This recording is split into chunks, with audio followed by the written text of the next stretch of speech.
He was a round little man with a red face and a whole box of tools with dials and wires. He smiled at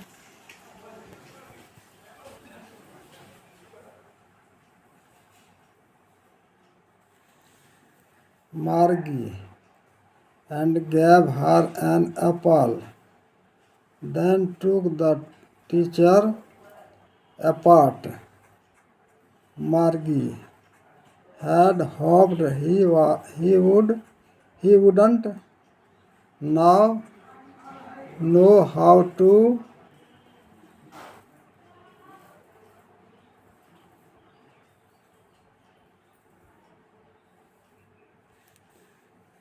put it together again, but he knew how all right, and after an hour or so, there it was again, large and black,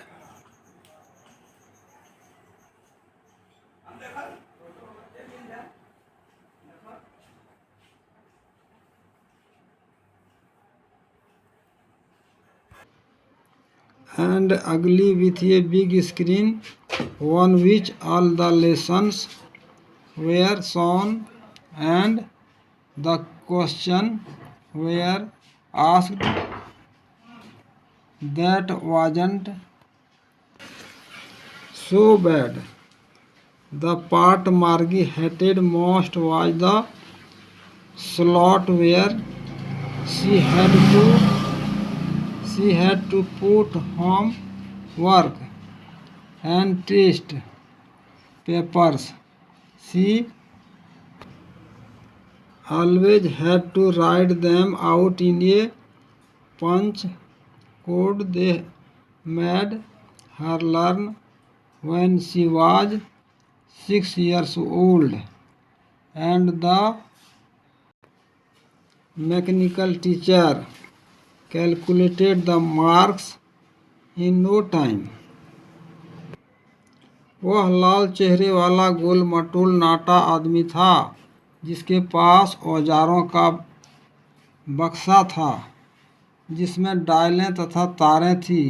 वह मार्जी की ओर मुस्कुराया और उसे एक सेब दिया। तब अध्यापक को अलग ले गया। मार्जी को आशा थी कि वह नहीं जानता होगा कि उसे दोबारा कैसे एक साथ व्यवस्थित किया जाए, परंतु वह जानता था कि कैसे ठीक रखना है। 1 घंटे के उपरांत पुनः विशाल काला तथा बदसूरत हो गया।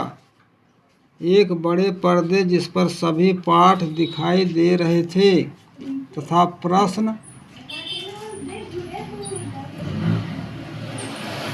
पूछे जा रहे थे।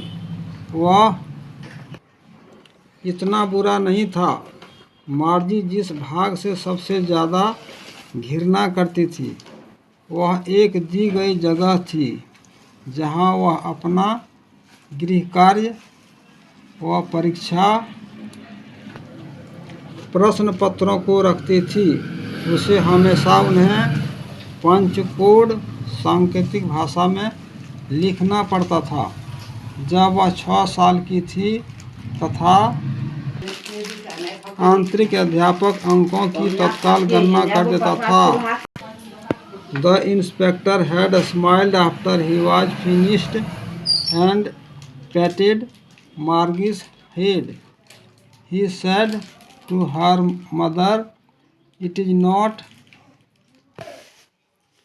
the little girl's fault, Mrs. Jones. I think the geography sector was geared a little too quick. Those things happen sometimes. I have slowed it up to an average 10-year level, actually. The overall pattern of her progress is quite satisfactory, and he patted Margie's head again. Margie was disappointed. She had been hoping they would take the teacher away altogether. They had once taken Tommy's teacher away for nearly a month because the history sector had blanked out completely. So she said to Tommy, "Why would anyone write about school?" कार्य समाप्त करने के बाद निरीक्षक मुस्कुराया तथा मार्जी के सिर को थपथपाया।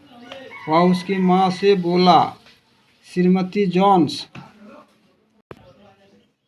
यह नन्ही बच्ची का दोष नहीं है। मेरे विचार से भूगोल का क्षेत्र थोड़ा जल्दी सीमित कर दिया गया था।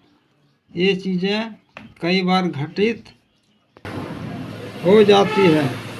मैंने उसे औसतन 10 वर्षीय बच्चे के स्तर तक धीमा कर दिया है। वास्तव में उसकी उन्नति की संपूर्ण शैली बिल्कुल संतोषजनक थी।" और उसने दोबारा मार्जी के सिर को थपथपाया। मार्जी निराश थी। वह आशा कर रही थी कि वे अध्यापक को अपने साथ दूर ले जाएंगे। एक बार वे टॉमी के अध्यापक को भी लगभग 1 महीने के लिए ले गए थे, क्योंकि इतिहास का क्षेत्र पूर्णतया खाली हो गया था। अतः उसने टॉमी से कहा, "कोई विद्यालय के विषय में क्यों लिखेगा?